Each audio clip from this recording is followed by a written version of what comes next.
Today we're going to read one of my favorite kindness books, Each Kindness by Jacqueline Woodson. Each Kindness.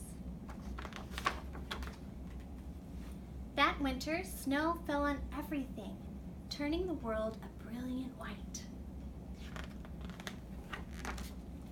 One morning, as we settled into our seats, the classroom door opened and the principal came in.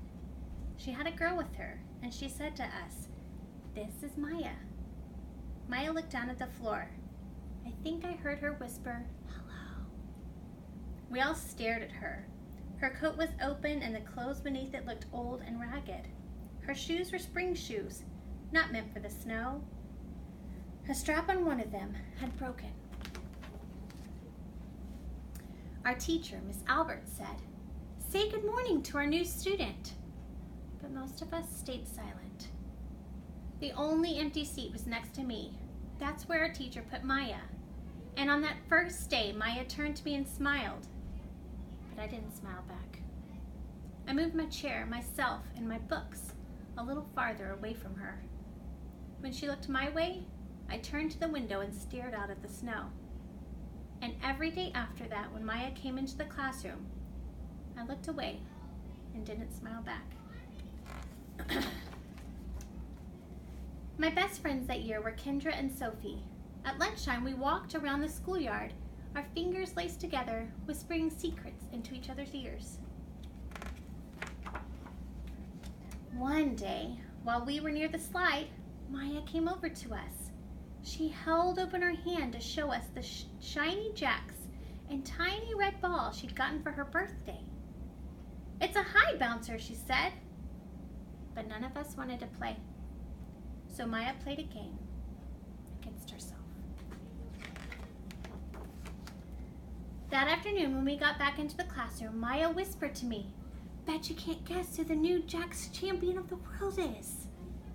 Behind me, Andrew whispered, "Chloe's got a new friend. Chloe's got a new friend." "She's not my friend," I whispered back. The weeks passed. Every day, we whispered about Maya, laughing at her clothes, her shoes, the strange food she brought for lunch. Some days, Maya held out her hand to show us what she'd brought to school: a deck of cards, pickup sticks, a small tattered doll. Whenever she asked us to play, we said no. The days grew warmer and warmer. The pond thawed.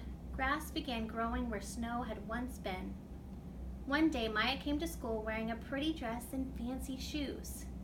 But the shoes and the dress looked like they'd belonged to another girl before Maya. "I have a new name for her," Kendra whispered. "Never knew. Everything she has comes from a secondhand store." We all laughed. Maya stood by the fence. She was holding a jump rope, but did not come over to ask us if we wanted to play. After a while, she folded it double, rolled the ends around each hand, and started jumping. She jumped around the whole schoolyard without stopping. She didn't look up once, just jumped, jumped, jumped. The next day, Maya's seat was empty. In class that morning, we were talking about kindness. Miss Albert had brought a big bowl into class and filled it with water. We all gathered around her desk and watched her drop a small stone into it. Tiny waves rippled out and away from the stone. "This is what kindness does," Miss Albert said. "Each little thing we do goes out like a ripple into the world." Then Miss Albert let each of us drop the stone in as we told her what kind thing we had done. Joseph had held the door for his grandmother. Kendra had helped change her baby brother's diaper. Even mean old Andrew had done something. "I carried teacher's books up the stairs," he said. And Miss Alberts said it was true. I stood there, holding Miss Albert's rock in my hand, silent. "Even small things count," Miss Albert said gently. But I couldn't think of anything, and passed the stone on. Maya didn't come to school the next day or the day after that. Each morning I walked to school slowly, hoping this would be the day Maya returned and she'd look at me and smile. I promised myself this would be the day I smiled back. Each kindness, Miss Albert said, makes the whole world a little bit better. But Maya's seat remained empty, and one day Miss Albert announced to the class that Maya wouldn't be coming back. Her family had to move away, Miss Albert said. Then she told us to take out our notebooks because it was time for spelling.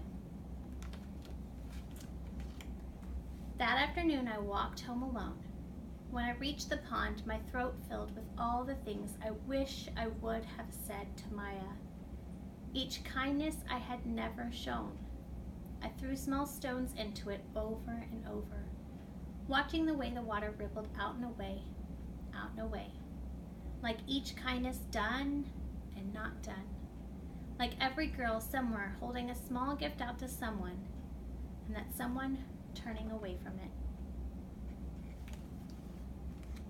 I watched the water ripple as the sun set through the maples, and the chance of kindness with Maya became more and more forever gone. I bet that book didn't end quite as the way you thought it would.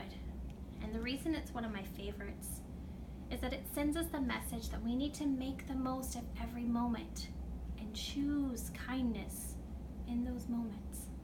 Don't miss out on it.